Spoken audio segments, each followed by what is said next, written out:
Assalamu alaikum 6th class. Hope you will be fine at your homes. So open your course book, unit number 4, page number 85. We solve question number 4.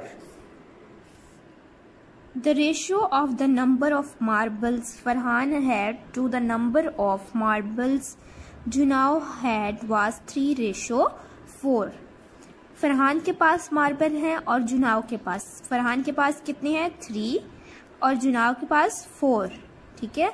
After Farhan bot 15 more marbles, कुछ बाद में फरहान ने 15 marble और खरीद लिए हैं. The ratio become 3:2. फिर ratio क्या हो जाएगी 3:2 हो जाएगी. फरहान के पास 3 रह जाएंगे और जुनाव के पास कितने हो जाएंगे 2. डिफरेंस कहाँ पे आया स्टूडेंट, जुनाव. पहले जुनाव के पास 4 थे, फिर कितने हो गए 2. How many marbles did Farhan and Junav have altogether at first. हमने बताना है कि फरहान और जुनाव के पास टोटल कितने मार्बल हैं. स्टूडेंट ये 2 मेथड से किया हुआ है. मेथड 1 देखें, बिफोर फरहान के पास कितने हैं 3, 1 2 3 मार्बल्स हैं और जुनाव के पास कितने हैं 1 2 3 4. ठीक है. आफ्टर बाद में फरहान ने 15 खरीद लिए थे ना, और 15, तो फरहान के पास यहाँ 3 पहले थे, 1 2 3 पहले थे इतने, और ये 15 उसने मजीद खरीदे हैं 1 2 3. नेक्स्ट पेज पे सोल्यूशन किया हुआ है इसका. स्टूडेंट देखें 3 यूनिट्स इक्वल्स टू 15. 3 यूनिट्स क्यों लिखा है, क्योंकि फरहान के पास कितने यूनिट्स हैं 3. बताया ना उसने 3 यूनिट्स हैं. ये देखें फरहान 1 2 3 यूनिट्स हैं, इसलिए वहां पे क्या लिखा है 3 यूनिट्स. इक्वल किसके लिखा है स्टूडेंट 15 के. 15 के इक्वल क्यों लिखा है, क्योंकि फरहान ने बाद में कितने मार्बल खरीदे हैं 15, इसलिए 3 यूनिट्स इक्वल टू 15. ये देखें ये लिखा हुआ है 3 यूनिट्स इक्वल टू 15. अब हमने 1 यूनिट फाइंड करना है स्टूडेंट. जब हम 1 यूनिट फाइंड करते हैं तो क्या करते हैं, 15 को डिवाइड किस पे करेंगे 3 पे. यस, यहाँ पे 3 है इसलिए इसको 3 पे हम डिवाइड करेंगे. 3 पे डिवाइड करें क्या आंसर आएगा, 3 5 15 होता है, 5 आएगा. ठीक है 5. अब स्टूडेंट हमने क्या फाइंड करना है, हमने फाइंड करना है फरहान और जुनाव के ऑल टुगेदर मार्बल. दोनों को मिला के हमने फाइंड करना है. दोनों को जब मिलाएंगे इन दोनों को क्या करेंगे, प्लस कर देंगे. पहले फरहान के पास 3 है और फिर जुनाव के पास कितने हैं 4. इन दोनों को प्लस करें 1 2 3 4 5 6 7. टोटल कितने बनते हैं 7 यूनिट्स. तो हम यहाँ क्या लिखेंगे स्टूडेंट 7 यूनिट्स इक्वल टू किससे मल्टीप्लाई करेंगे 5 से मल्टीप्लाई करेंगे 7 को. ठीक है 7 को मल्टीप्लाई करेंगे 5 से. 7 यूनिट्स है ना, और 1 यूनिट किसके इक्वल है 5 के, तो 5 को 7 से मल्टीप्लाई करें 5 7 35. ठीक है. Farhan and Junav had 35 marbles. ये आपका सोल्व हो गया है. अब हम इसे मेथड 2 से देखते हैं. मेथड 2 से कैसे किया हुआ है. मेथड 2 रेशो वाले मेथड से किया हुआ है. बिफोर फरहान और जुनाव के पास कितने रेशो है 3:4 है, और आफ्टर फरहान और जुनाव के पास कितनी हो गई है 3:2 हो गई है. स्टूडेंट अब देखिए आपके पास यहाँ पे कौन सी रेशो चेंज हुई है, जुनाव की रेशो. यहाँ जुनाव पहले कितनी थी 4 थी, फिर जुनाव की कितनी हो गई 2 हो गई. स्टूडेंट हमने इनकी रेशो सेम करनी होती है. ठीक है, तभी हम इसे सॉल्व करेंगे. ठीक है, तो इनकी रेशो, इसकी रेशो कैसे सॉल्व यहाँ सेम होगी. यहाँ 4 है और यहाँ 2 है. क्या हम इस 2 को 4 बना सकते हैं, यस बना सकते हैं 2 को 4. कैसे बनाएंगे इस 2 को 4, 2 को 2 से मल्टीप्लाई करके. 2 2s are 4 हो गया. इनकी सेम हो गई, हमने सेम ही करनी थी. फरहान की देखें, अगर यहाँ 2 से मल्टीप्लाई किया तो यहाँ भी हम 2 से मल्टीप्लाई करेंगे. 3 2s are 6. ठीक है. नेक्स्ट देखें क्या लिखा हुआ है statement. Difference in the number, difference किसे कहते हैं माइनस करना, ऑफ यूनिट्स. ये यूनिट्स हैं स्टूडेंट. ठीक है, इनको यूनिट्स कहते हैं. फॉर फरहान्स मार्बल, फरहान के मार्बल का वगैरह डिफरेंस निकालें.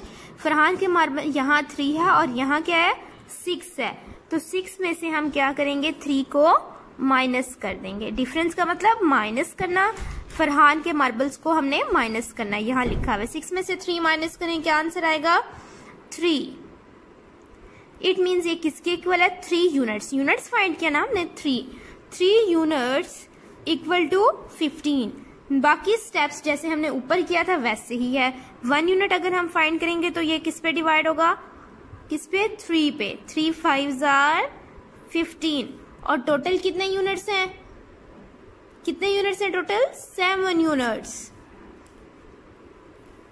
और इसको फिर किससे मल्टीप्लाई करेंगे? 7 multiply 5, 5 7 35। Farhan and Junao had 35 marbles altogether at first. Okay, student? Open your workbook, page number 79, Saturday. Question number 3 solve करेंगे worksheet number 3 का. The ratio of the amount of money Ahmed has to the amount of money Seti has is 6:5. Ahmad और सटी की कितनी ratio है? 6:5 है. The ratio of the amount of money Ahmed has to the amount of money Milling has is 9:5. Ahmad और milling की कितनी है? 9:4 है. The 3 children has $123 altogether. How much money does Seti have? Total हमने मनी बतानी है किसकी? सेटी की. सबसे पहले देखें स्टूडेंट, अहमद रेशो सेटी, अहमद और रेशो सेटी की कितनी है? 6:5. वो हमने लिख दी है. अब अहमद और मिलिंग की कितनी है? 9:4. चेंज किस में हुआ है? अहमद में. देखिए यहाँ अहमद की 6 थी, यहाँ अहमद की 9 हो गई है. स्टूडेंट हमने इसको सेम बनाना है, क्योंकि अगर ये चेंज हो गई तो हमें इसका सोल्यूशन नहीं मिलेगा. अहमद यहाँ पे भी है, यहाँ पे भी है, तो इनकी अमाउंट सेम होनी चाहिए. तो कैसे इसको सेम करेंगे? इस 6 को आप 9 बना सकते हैं? नहीं बना सकते, क्योंकि 6 के टेबल में 9 नहीं आता. तो इसको हमने आपस में मल्टीप्लाई कर दिया. यहाँ 9 है तो यहाँ 9 से मल्टीप्लाई कर दिया दोनों साइड्स पे.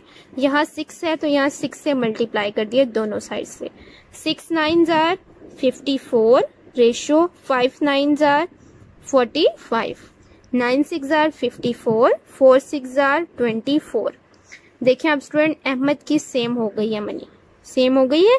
सेटी की कितनी हो गई है? 45. और मिलिंग की कितनी हो गई है? 24 हो गई है.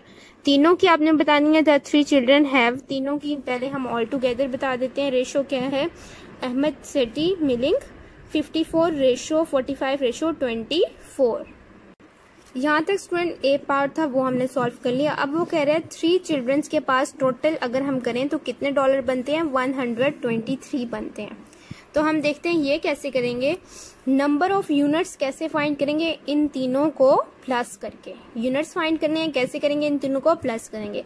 54 में 45 प्लस करेंगे और 24 प्लस करके आपके पास आएगा 123 यूनिट्स. सेम आ गए ना. देखिए 123, यही उसने कहा था कि तीनों की जब हम मिलाएंगे तो 123 मिलेंगे. सेम आ गए. इट मीन्स 123 यूनिट्स किसके इक्वल है? $123 के. 1 यूनिट इक्वल्स टू $1. अब स्टूडेंट हमने सेटी की फाइंड करनी है. सेटी की कितनी है? 45. इसलिए हमने 45 यूनिट लिखा है, क्योंकि हमने सेटी की अमाउंट फाइंड करनी है. 45 unit equals to 45 multiply $1. 1 unit $1 की इक्वल है ना. 45 को $1 से मल्टीप्लाई करें, $45 आ जाएगा. ये उसकी अमाउंट आ जाएगी. अब हम क्वेश्चन नंबर 4 करते हैं. In a library, the ratio of the number of English books to the number of Chinese books was 8:5. English और Chinese books हैं एक लाइब्रेरी में कितनी? 8:5. English की 8 है और Chinese 5 है. After the librarians bought 50 more Chinese book. उसने 50 more Chinese books खरीद ली हैं. The ratio became 4:3. अब रेशो क्या हो गई है? 4:3 हो गई है. How many English books were there in the library. आपने बताना है इंग्लिश बुक्स कितनी हैं. पार्ट ए में, पार्ट बी में बताना है find the total number of English and Chinese books in the library. और टोटल नंबर हमने बताना है इंग्लिश की कितनी है और चाइनीज कितनी है. 1 unit equals to 50. 1 unit equal to 50 कहाँ से आया स्टूडेंट? उसने कितनी बुक्स खरीदी हैं? 50 बुक्स खरीदी हैं.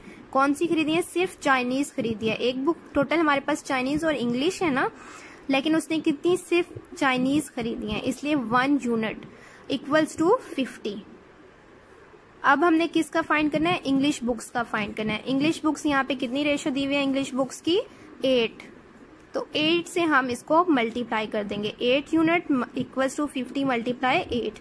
50 को जब 8 से मल्टीप्लाई करेंगे क्या आंसर आएगा, 400। There were 400 English books in the library. अब पार्ट बी करते हैं हम। पार्ट बी में फाइंड द टोटल नंबर। यहाँ हमने टोटल नंबर फाइंड करना है इंग्लिश और चाइनीज बुक्स का।